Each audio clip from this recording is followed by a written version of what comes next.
रायगढ़ राज्य में एक बहुत ही शौर्यवान राजा थे। उनकी एक बेटी थी मैथिली। वो बचपन से ही बहुत लाड़ प्यार में पली बढ़ी थी, इसलिए बहुत घमंडी हो गई थी। वो किसी भी गरीब की इज्जत नहीं करती थी।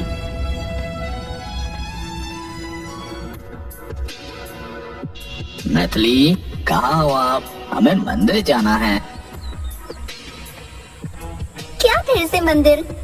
गुड़िया, आज तुम्हारा जन्मदिन है, तो मैंने सोचा है कि मैं तुम्हारे हाथों से गरीबों को कुछ कंबल दान करवाऊं। पिताजी, आप भी ना कंबल ही दान करने थे तो आप ही कर देते। मुझे मंदिर में ले जाने की क्या जरूरत है? बहुत कहने पर राजकुमारी मंदिर जाने को तैयार हुई।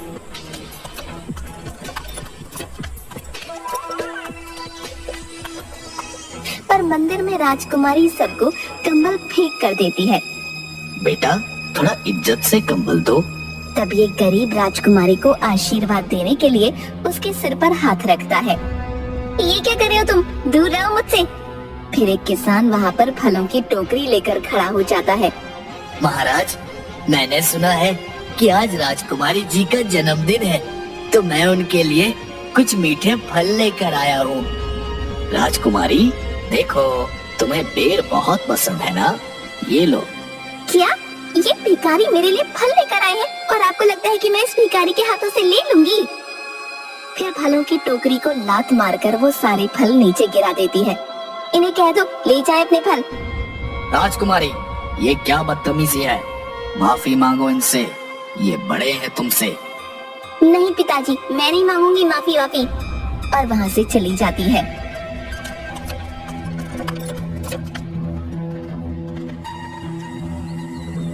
राज्य में लोग आपस में बात करते हुए, अरे देखा, आज राजा की बेटी कितने घमंड के साथ सबसे पेश आ रही थी। भाई, अपनी औलाद को हमारे राजा राह पर नहीं ला पाए। कहाँ हमारे राजा का बर्ताव और कहाँ राजकुमारी का घमंडी स्वभाव। सही कहा भाई, पता नहीं राजा कभी उसे सुधार पाएंगे या नहीं। किसी के साथ बात तक करने नहीं आती राजकुमारी को। शाम को राजकुमारी के जन्मदिन की दावत में सब लोग भोजन कर रहे होते हैं। पिताजी, ये आपने क्या बनवाया है? आपको पता है ना, मुझे पालक की सब्जी बिल्कुल पसंद नहीं है। और ये दही बड़े में दही इतना खट्टा। और थाली पर से उठकर चली जाती है। राजा बहुत अपमानित महसूस करता है। शाम को जब राजा अकेला बगीचे में बैठा होता है, तब उसके कंधे पर कोई हाथ रखता है। मौसी, आप? हाँ बेटा, आज मैंने सोचा कि आज राजकुमारी के जन्मदिन पर उससे मिलकर उसे आशीर्वाद दे दूंगी, पर यहाँ आकर देखा तो। मौसी, मुझे लगता है मेरी ही परवरिश में कोई कमी रह गई है, पर अब मैं क्या करूं कि वो सबकी इज्जत करना सीख जाए। मेरे पास एक तरकीब है।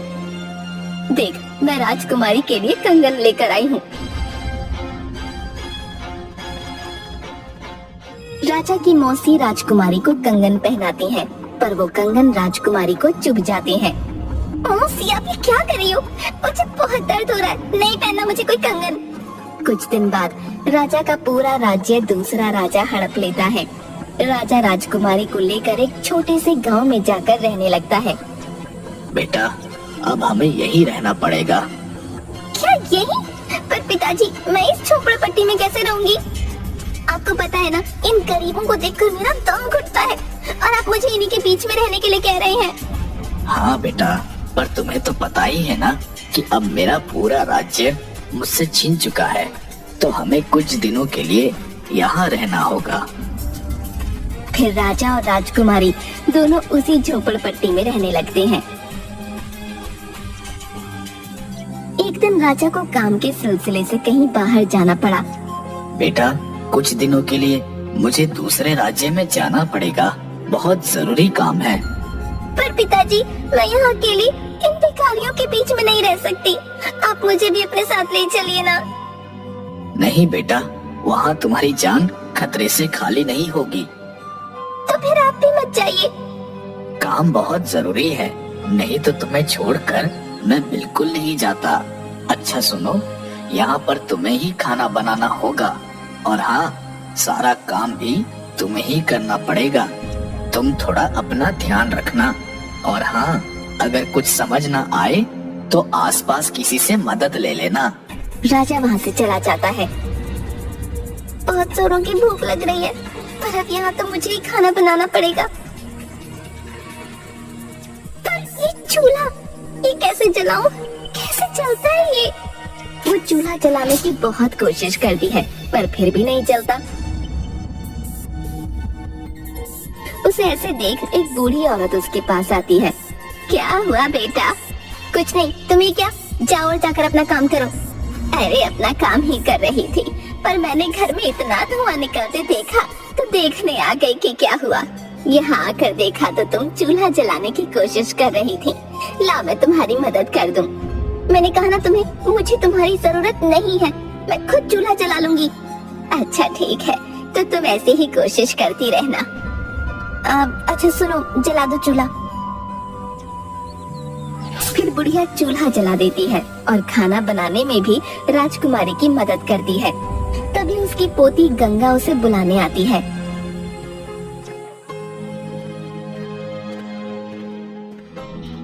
अरे तुम कितनी सुंदर हो दादी, ये राजकुमारी है ना? राजकुमारी के बालों को हाथ लगाकर, तुम्हारे बाल कितने सुंदर हैं। दूर रहो मुझसे। अच्छा बेटा मैं चलती हूँ, रात बहुत हो गई है। गंगा तो यही राजकुमारी जी के पास रुक जा और उनकी मदद करना, ठीक है? नहीं, मुझे किसी की जरूरत नहीं है, जाओ तुम यहाँ से। अरे पर यहाँ रात में कभी कभी जंगली जानवर घर में घुस आते हैं। बेटा तुम अकेली हो, तुम्हारे पिता ने मुझे तुम्हारा ध्यान रखने के लिए कहा था, तो इसे यहीं पर रुक जाने दो। ठीक है, पर तुम मुझसे दूर रहना, समझी? रात को गंगा राजकुमारी के साथ रुक जाती है, पर राजकुमारी गंगा से परेशान हो जाती है।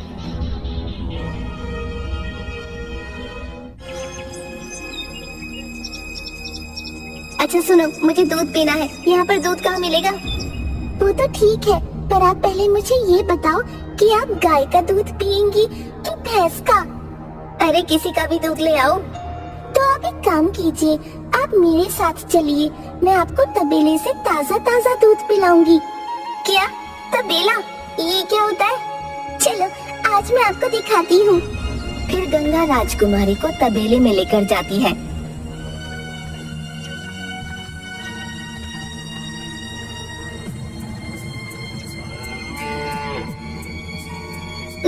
अरे ये तो मुझे कौन सी जगह पर ले आई हो? यहाँ कितनी बदबू आ रही है। अरे राजकुमारी जी, ये तबेला है, यहाँ पर ऐसी ही बदबू आती है, पर हमें तो इस बदबू की आदत है। और ये देखिए, वो काका दूध निकाल रहे हैं। रोज आपके यहाँ दूध यहीं से जाता है, तो आपको तो ये भी नहीं पता होगा कि हम जो भोजन करते हैं वो हमारे पास कैसे आता है? मुझे पता है कहाँ से आता है। कहाँ से आता है? रसोई से आता है, और क्या? अरे रसोई से तो आता है, पर रसोई से पहले हम अनाज को खेत में बोते हैं, फिर वो 3-4 महीने उगता है, फिर कटता है, फिर उसका आटा पीसते हैं, फिर वो रसोई में आता है। अच्छा, मतलब जो खाना खाते हैं उसके लिए इतनी मेहनत करनी पड़ती है? जी हाँ।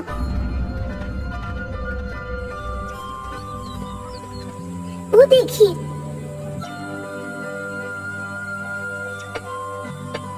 वो काका और बाकी सारे मजदूर खेत में दिन रात ऐसे काम करते हैं, तब जाकर हम खाना खा पाते हैं।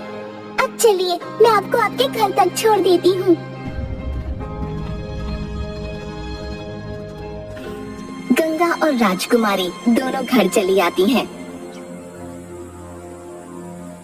कुछ दिनों बाद राजकुमारी के पास भोजन खत्म हो जाता है। अरे अब तो घर में थोड़ा सा भी राशन नहीं बचा। एक काम करती हूँ, पास की राशन की दुकान से कुछ सामान ले आती हूँ।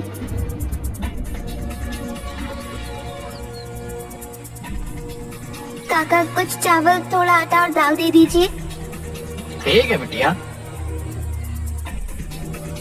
सामान लेकर राजकुमारी जाने लगती है। अरे बेटी पैसे? पैसे? पर वो तो मेरे पास नहीं है। क्या पैसे नहीं है? पर तुम मुझसे बिना पैसे में सामान नहीं ले जा सकती। पर काका मैं बहुत भूखी हूँ और घर पर कुछ भी खाने को नहीं है। मैं भी ले जाऊँ, फिर आपको बाद में पैसे चुका दूंगी। नहीं, मैं बिना पैसे में तो अपनी माँ तक को सामान ना दूं, तो तुम किस खेत की मूली हो? काका, इस सामान के बदले आप जो बोलेंगे मैं वो करने को तैयार हूँ, पर अभी मुझे सामान ले जाने दीजिए, मैं बहुत भूखी हूँ। अच्छा तो एक काम करो, मेरे खेत में कुछ काम है, तुम वो खत्म करके दे दो, मैं तुम्हें ये सारा सामान ले जाने दूंगा। ठीक है काका। फिर राजकुमारी दुकानदार के खेत में उसका बताया हुआ सारा काम करती है। तब उसे एहसास होता है कि वो जिस खाने का अपमान करती थी वो कितनी मुश्किल से उगाया जाता है। कुछ समय पहले मुझे खाने की कदर नहीं थी और आज खाने के लिए मुझे कितनी मेहनत करनी पड़ रही है। फिर वो काम करके अपना सामान घर ले जाती है।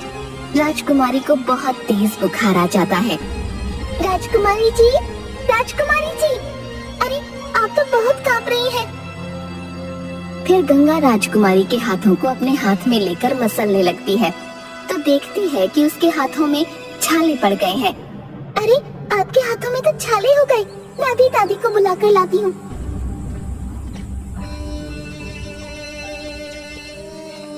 दादी, दादी! राजकुमारी जी को बहुत तेज बुखार हो गया है, उनके हाथ पैरों में भी छाले पड़ गए हैं। आप चलो उनके हाथ पैरों पर आपका बनाया मरहम लगा दो। फिर बूढ़ी औरत राजकुमारी के हाथ पैरों में मरहम लगाती है और गांव के कुछ लोग वैद्य को बुलाकर लाते हैं। वो राजकुमारी की सेवा करते हैं।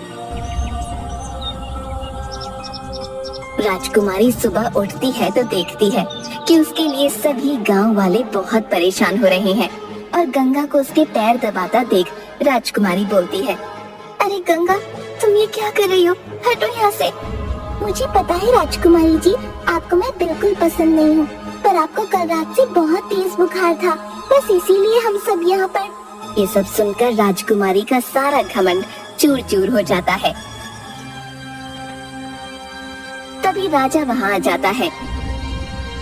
अरे बेटा, मैंने सुना था कि तुम्हें बहुत तेज बुखार हो गया है, अब तुम ठीक हो ना? हाँ पिताजी, अब मैं ठीक हूँ। फिर राजकुमारी राजा को सारी बातें बताती है। मुझे माफ कर दो मेरी बच्ची, मेरी वजह से तुझे ये सब काम करना पड़ा। अरे नहीं पिताजी, आप ये बताइए आपका काम हो गया? तभी एक सिपाही वहाँ आ जाता है। महाराज चलिए, रथ तैयार है। कहाँ चलना है पिताजी? हमारे महल में बेटी। पर महल तो... नहीं बेटी, वो सब नाटक था, तुम्हारे घमंड को तोड़ने के लिए। क्या नाटक था? पर मैं कुछ समझी नहीं। हाँ बेटी, नाटक। हमारा महल सुरक्षित है और मैं तुम्हें यहाँ इसलिए लाया था ताकि तुम गरीबों की इज्जत करना सीख जाओ और तुम्हें पता लगे कि जिस भोजन के लिए तुम अपमान करती थी उसे उगाने के लिए कितनी मेहनत करनी पड़ती है। और अब मुझे लगता है कि तुम्हें ये सब समझ आ गया है। गंगा इधर आओ, मुझे मेरे बर्ताव के लिए माफ करना और मैं हाथ जोड़कर सभी राज्यवासियों से क्षमा मांगती हूँ। पिताजी, आज के बाद मैं सबके साथ मिलकर अपनी प्रजा की सेवा में रहूंगी। वाह बेटी वाह, आखिरकार मौसी का ये प्रयास रंग लाया। महाराज की जय, महाराज की जय, राजकुमारी जी की जय, राजकुमारी जी की जय। महाराज की जय, महाराज की जय, राजकुमारी की जय, राजकुमारी की जय। फिर राजा और राजकुमारी दोनों महल चले जाते हैं।